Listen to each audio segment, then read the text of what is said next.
Football মানেই জাদু, আর সেই জাদুর নাম যদি হয় নেইমার জুনিয়র, তাহলে দর্শকদের চোখ সরানোই কঠিন। ব্রাজিলের এই সুপারস্টার এখনও কোটি ভক্তের হৃদয়ের রাজা। তবে প্রশ্ন একটাই, 2026 বিশ্বকাপে কি আবার নিজের সেরা রূপে ফিরতে পারবেন নেইমার? চোট, সমালোচনা আর কঠিন সময় পেরিয়ে নেইমার এখন নতুন করে নিজেকে প্রস্তুত করছেন।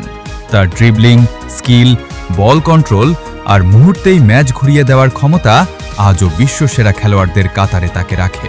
একটা ছোট্ট জায়গা থেকেও ডিফেন্ডারদের কাটিয়ে গোল বানানোর যে অসাধারণ প্রতিভা, সেটা খুব কম খেলোয়াড়ের মধ্যেই দেখা যায়। 2026 বিশ্বকাপ হয়তো নেইমারের ক্যারিয়ারের শেষ বিশ্বকাপ হতে পারে।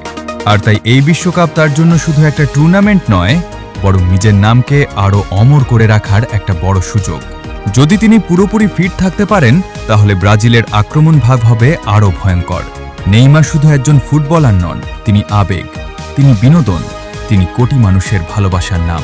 এখন পুরো ফুটবল বিশ্ব অপেক্ষায় 2026 বিশ্বকাপে কি আবারও জাদু দেখাবেন ব্রাজিলিয়ান এই তারকা?